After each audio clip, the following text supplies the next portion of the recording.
शक्ति शिवाय हर हर महादेव। आधुनिक पीढ़ी आजकल के बच्चों का एक बड़ा प्रश्न रहता है कि भक्ति करने से क्या होगा, भजन करने से क्या होगा, या फिर नाम जप करने से क्या होगा। नाम जप करने से, अपने इष्ट का, आराध्य का नाम जप करने से, भक्ति करने से, भगवान की भक्ति करने से, भगवान की शरणागति लेने से बुद्धि योग प्राप्त होता है और बुद्धि योग से विवेक जागृत होता है। जहाँ विवेक जागृत हुआ, जहाँ से विवेक जागृत होता है, वहीं आत्मज्ञान का मार्ग खुलता है, वहीं से आत्मज्ञान होता है। जब मनुष्य को आत्मज्ञान होने लगता है तो वो अपने वास्तविक स्वरूप में लौटने लगता है।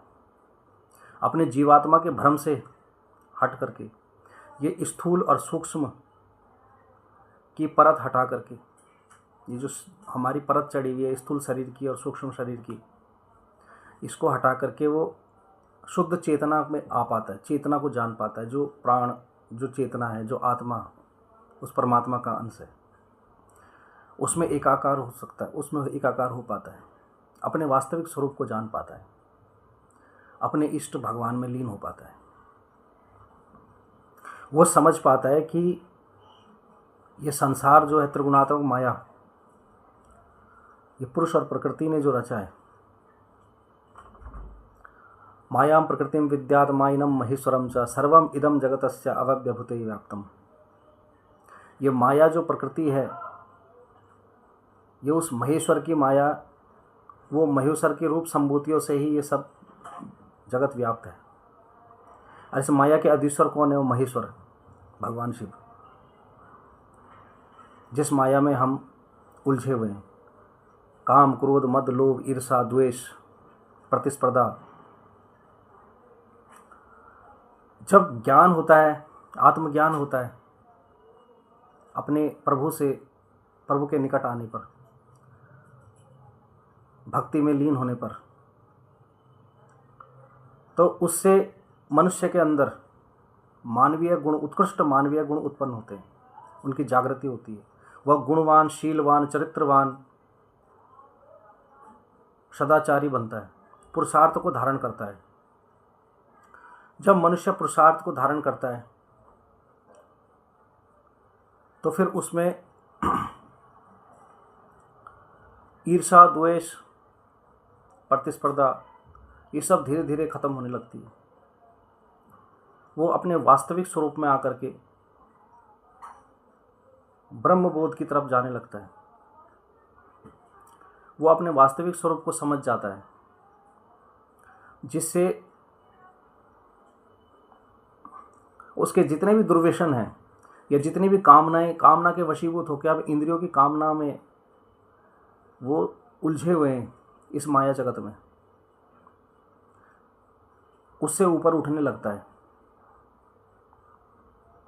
और ये कब होता है? ये कब होता है? जब हम अपने इष्ट के शरण में जाते हैं, जब अपने इष्ट को, स्वयं को समर्पित करते हैं। तो सबसे पहले अपने इष्ट को समर्पित करने से क्या भाव आता है? भक्ति करने से और भजन नाम जप करने से सिर्फ एक भाव आता है कि सिर्फ मेरे प्रभु का, ये संसार जगत सब मेरे प्रभु का है, ये शरीर मेरे प्रभु का, मेरे प्रभु को समर्पित। नाथ सकल संपदा तुम्हारी, मैं सेवक समेत सुत नारी। हे प्रभु, ये सब जगत, सब ये शरीर भी तुम्हारा है, मैं अपने परिवार सहित, पुत्र सहित सब आपको समर्पित हूँ। जब ऐसा भाव जागृत होता है, ऐसा भाव उत्पन्न जब होता है भजन करने से, नाम जप करने से, ये सब कुछ तभी हो पाता है जब आप भगवान की शरण में जाते हैं। तो तेषां सतत युक्तानां भजतां प्रीतिपूर्वकं ददामि बुद्धि योगम तम येन मामुपि यान्ति ते। भगवान स्वयं कह रहे हैं इस बात को। तेषां सतत युक्तानां भजतां प्रीतिपूर्वकं ददामि बुद्धि योगम तम येन मामुपि यान्ति ते। जो सतत युक्त होकर के मेरे भजन में लगा है, जो प्रीतिपूर्वक, प्रेम पूर्वक मुझे भज रहा है, मेरे भजन में लगा हुआ है, उसको मैं बुद्धि योग दे देता हूँ।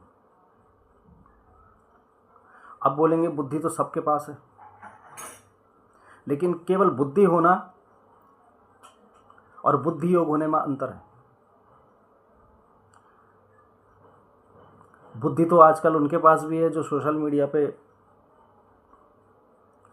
सब जानते हैं। अभी हाल ही में क्या हुआ,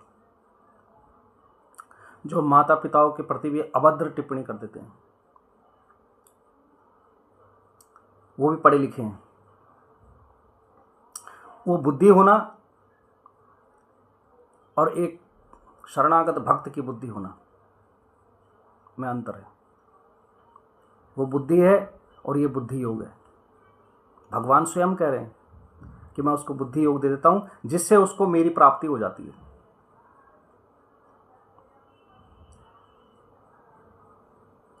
अब ये भक्ति के शास्त्रों में ईश्वर को प्राप्त करने के तीन मार्गों का प्रतिपादन किया गया है। कर्मकांड मार्ग, ज्ञान कांड मार्ग और भक्ति कांड मार्ग। कर्मकांड और ज्ञान कांड इसके योग्य होना पड़ता है, इसके योग्य होना पड़ता है, इसके लिए अधिकृत होना पड़ता है। किंतु भक्ति के सब अधिकारी हैं, वो नर हो या नारी हो, वो किसी भी वर्ण का हो, अज्ञानी क्यों ना हो। हम जैसे अज्ञानी, बिल्कुल कुछ नहीं आता हो, अनपढ़, कोई योग्यता नहीं, भगवान की लीला है। तो भगवान ने कहा कि भक्ति का मार्ग सर्व सुलभ है, सबके लिए सर्व सुलभ। तो सरल मार्ग जो है कलयुग में भक्ति मार्ग ही है। ब्रह्मकृत युगे देवस्त्रेतायाम भगवान रवि, द्वापरे देवतम विष्णु, कलो देवो महेश्वरा। सतयुग के देवता ब्रह्मा जी, उनका बड़ा प्रभाव सतयुग में। तप, रावण ने तप किया, भगवान ब्रह्मा जी से प्राप्त किए वरदान, तप करके कई हजार वर्ष एक टांग पर खड़ा रह के। त्रेता में भगवान रवि, भगवान राम ने भी भगवान सूर्य नारायण, उनके कुल देवता थे, सूर्य नारायण की पूजा की। सूर्य नारायण से उन्होंने हृदय स्तोत्र का पाठ, वो कवच लेकर के, आदित्य हृदय स्तोत्र का कवच धारण करके उन्होंने रावण पे विजय प्राप्त की। द्वापर में, वो त्रेता में यज्ञ, सतयुग में तप, और द्वापर में भगवान कृष्ण की लीला, पूजा पाठ, भगवान कृष्ण का पूजन, नारायण का पूजन। और कलयुग, जहाँ पर कली का प्रभाव, जहाँ पर मनुष्य आज का मनुष्य अपने नियम धर्म से चूक गया है, कोई नियम धर्म नहीं रह गया उसका, तो वहाँ पर कलो देवो महेश्वरा, भगवान शिव एकमात्र, भगवान शिव ही है एकमात्र। शिवे भक्तिर भवे भवे, अन्यथा शरणम नास्ति तमेव शरणम मम। हे प्रभु, हर जन्म में आप में भक्ति हो, आप में भक्ति हो, आपके अलावा दूसरा कोई शरण देने वाला नहीं है मुझे, इसलिए हे प्रभु मुझे अपनी शरण में ले। महादेव और शक्ति शिवाय, शक्ति शिवाय, शक्ति शिवाय, शक्ति शिवाय, शक्ति शिवाय, मैंने नाम बताया, कीजिए, बुद्धि योग मिल जाएगा। मैं आधुनिक बच्चों को, आजकल के बच्चों को खूब बोलता हूँ, कुछ करने की ज़रूरत नहीं है, कुछ छोड़ने की ज़रूरत नहीं है। घर गृहस्थी, अपना स्वधर्म, अपना स्वकर्म त्यागने की ज़रूरत नहीं है, त्यागने की कुछ आवश्यकता नहीं है। जिसने गृहस्थ में और अध्यात्म के बीच में एक सामंजस्य बना लिया, एक संतुलन बना लिया, वही संत है। केवल भगवत धारण करना और गृहस्थ का त्याग कर देना संत नहीं होता।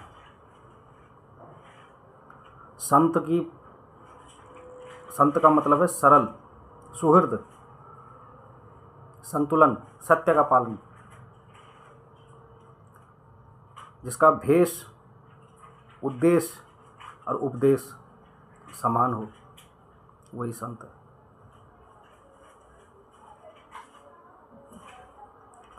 तो एक पैंट कमीज पहनने वाला भी संत हो सकता है, गृहस्थ में रहने वाला भी संत हो सकता है। संत का अर्थ वेशभूषा से नहीं है। संत एक भीतरी प्रवृत्ति है, आपके अंतःकरण, आपकी प्रवृत्ति संत वाली होनी चाहिए। यदि आप ईश्वर से जुड़े हैं तो आप उसके दास हैं, आप परम संत हैं, आप पूजनीय हैं। भक्ति का अर्थ समझ में आया? भक्ति ही सब कुछ है। और नाम जप, कलयुग में नाम का बड़ा प्रभाव है। नाम संकीर्तनम यस्य सर्व पाप प्रणाशनम, सब पापों का नाश कर देगा नाम। शक्ति शिवाय, शक्ति शिवाय, शक्ति शिवाय। हर हर महादेव।